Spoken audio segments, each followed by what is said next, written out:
Tuni కుతకుత ఉడుకుతోంది.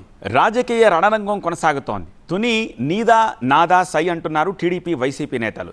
Majority తమకే ఉంది కాబట్టి మున్సిపల్ వైస్ చైర్మన్ పదవి తమకే దక్కుతుంది అంటున్నారు ఫ్యాన్ పార్టీ నేతలు. వైసీపీ కౌన్సిలర్లు స్వచ్ఛందంగా టీడీపీకి మద్దతిస్తుంటే వారిని కిడ్నాప్ చేశారంటూ తెలుగు తమ్ముళ్లు ఫైర్ అవుతున్నారు. రెండు పార్టీల గొడవతో 4వసారి మున్సిపల్ వైస్ చైర్మన్ ఎన్నిక వాయిదా పడింది. తునిలో high tension. TDP versus YCP. చలో తునికి పిలుపునిచ్చిన వైసీపీ.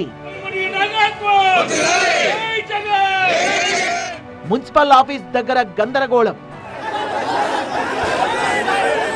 టీడీపీ వైసీపీ నేతలతో నిండిపోయిన ప్రాంగణం.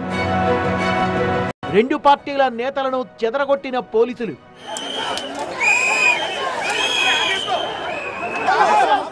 కేవలం మున్సిపల్ వైస్ చైర్మన్ ఎన్నిక అది. ఆ పదవి కోసం సార్వత్రిక ఎన్నికలను మించిన రాజకీయం నడుస్తోంది అక్కడ. ఓవైపు క్యాంప్ రాజకీయాలు, మరోవైపు ఘర్షణలతో తునిలో ఉద్రిక్త వాతావరణం ఏర్పడింది. సెక్షన్ 163(2) అమలు చేస్తున్నారు పోలీసులు. 5 కంటే ఎక్కువ మంది గుమికూడడంపై నిషేధం విధించారు. కాకినాడ జిల్లా తుని మున్సిపల్ వైస్ చైర్మన్ ఎన్నిక మరోసారి వాయిదా పడింది. కోరం లేకపోవడంతో వాయిదా వేస్తున్నట్లు ఎన్నికల అధికారులు ప్రకటించారు. ఇప్పటికే 3 సార్లు వాయిదా పడడంతో విషయాన్ని ఎన్నికల కమిషన్ దృష్టికి తీసుకెళ్తామని చెప్పారు అధికారులు. ఎక్స్ అఫిషియో సభ్యురాలతో కలిపి మొత్తం 29 మంది పాల్గొనాల్సి ఉండగా మంగళవారం కేవలం 10 మంది మాత్రమే హాజరయ్యారని తెలిపారు. మున్సిపల్ వైస్ చైర్మన్ ఎన్నిక తునిలో తీవ్ర ఉద్రిక్తతలకు దారితీసింది. ఓవైపు వైసీపీ చలో తునికి పిలుపునివ్వడంతో వైసీపీ కార్యకర్తలు భారీగా తరలివచ్చారు. మరోవైపు అదే స్థాయిలో టీడీపీ నేతలు గుమికూడారు. మున్సిపల్ ఆఫీస్ దగ్గర గందరగోళ పరిస్థితి ఏర్పడింది. ఇదే క్రమంలో మున్సిపల్ ఆఫీస్ కు వచ్చిన వైసీపీ కౌన్సిలర్స్ ను టీడీపీ శ్రేణులు అడ్డుకున్నారు. టీడీపీ వైసీపీ కార్యకర్తల మధ్య ఘర్షణ తలెత్తింది. రంగంలో దిగిన పోలీసులు రెండు పార్టీల నేతలపై లాఠీచార్జ్ చేశారు. మున్సిపల్ ఆఫీస్ దగ్గర భారీగా పోలీస్ బలగాల్ని మోహరించారు.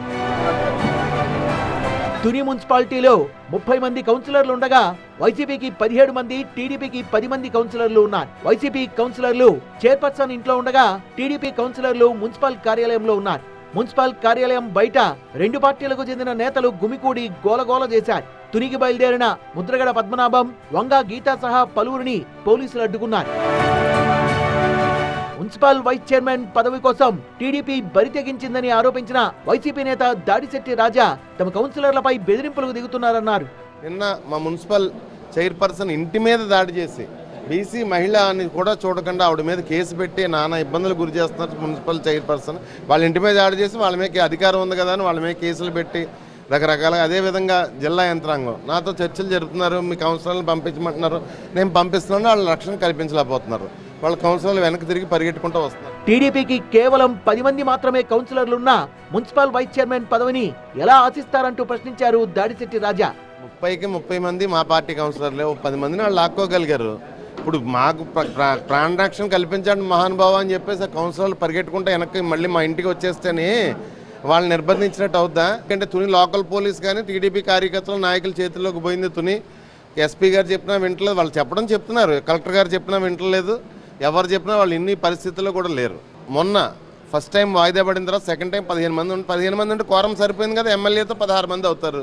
ఎమ్మెల్యే ఓడితో కోరం సరిపోయింది కదా, చేసుకోవచ్చు కదా ఎలక్షన్. ఎందుకు చేతకట్టలేదు ఎలక్షన్ చేసుకోవడం? వాళ్ళకి మెజారిటీ లేదు. మెజారిటీ మా దగ్గర ఉంది. మమ్మల్ని మున్సిపల్ ఆఫీస్కి రానివ్వట్లేదు. మా చైర్మన్ మా కౌన్సిలర్స్ అందరూ చేతులు ఎత్తితే మాకు పదవి మళ్ళీ మాకు వస్తుందని చెప్పేసి మమ్మల్ని మున్సిపల్ ఆఫీస్కి రానిట్లేదు. అది క్లియర్గా ప్రజలు అర్థం చేసుకునే అంత రోజుల వైసీపీ కౌన్సిలర్లను దాడిశెట్టి రాజా కిడ్నాప్ చేశారని ఆరోపించిన టీడీపీ నేతలు తమకు స్వచ్ఛందంగా మద్దతిచ్చే వైసీపీ కౌన్సిలర్స్ ను బెదిరిస్తున్నారని విమర్శించారు. వాళ్ళు నిన్న వస్తుండగా రాజా నుంచున్న వాళ్ళని తోసేసాడండి. తోసేస్తే వాళ్ళు మేము నుంచుంటే మమ్మల్ని తోస్తున్నావేట అని వాళ్ళు అన్నారండి. అంతే. జిల్లాకి పిలుపునిచ్చి రండి తుని రండి అని రౌడీల్ని గూండాలని అందరినీ పురమాయించి అరాచక రాజకీయాలు సృష్టించడానికి గతంలో ముద్రగడ పద్మనాభం గారు రైలు ఎలా తగలబెట్టారో అదేవిధంగా ఈ తుని చలో తుని పిలుపు వల్ల ఇదంతా అరాచకం సృష్టించాలా, లేకపోతే భయాందోళన సృష్టించాలా అనేటువంటి ఈ రౌడీ రాజకీయాన్ని వీళ్ళు మానుకోవాలి. తునిలో ఉద్రిక్తతలపై వైసీపీ అధినేత వైఎస్ జగన్ స్పందించారు. మున్సిపల్ వైస్ చైర్మన్ పదవిని కైవసం చేసుకునేందుకు టీడీపీకి అనుకూల వాతావరణం ఏర్పడే వరకు ఎన్నికను అడ్డుకుంటారని ఆగ్రహం వ్యక్తం చేశారు ఆయన. తుని నియోజకవర్గంలో 30 కార్పొరేటర్ల స్థానాలు 30కి 30 వైసీపీ గెలిచింది. తెలుగుదేశం పార్టీకి కనీసం ఒక్కడంటే ఒక్క అభ్యర్థి కూడా లేడు. మళ్ళీ అలాంటి చోట ఎన్నికలు జరిగితే, అలాంటి చోట వైస్ చైర్మన్ ఎన్నుకునే ఎన్నిక జరిగితే వైసీపీకి ఎలాగో వైసీపీ వాళ్ళను దౌర్జన్యం చేసి తీసుకునే పరిస్థితి లేకపోయేసరికి తెలుగుదేశం పార్టీ వాళ్ళు ఎన్నికనే పోస్ట్ పోన్ చేశారు. అంటే వీళ్ళకి అనుకూలమైన వాతావరణం వచ్చేదాకా ఎన్నికలు జరపరు. కోర్టు పర్యవేక్షణలో ఉన్న కేసులకు సంబంధించిన పరిస్థితులు ఇవి. తుని మున్సిపల్ వైస్ చైర్మన్ పదవికి ఎన్నిక నిర్వహించే తేదీని త్వరలోనే మళ్లీ ప్రకటిస్తామన్నారు అధికారులు. తునిలో టీడీపీ వైసీపీ నేతల మధ్య ఘర్షణ, పోలీసుల ఆంక్షలతో స్థానికులు ఇబ్బందులు పడ్డారు.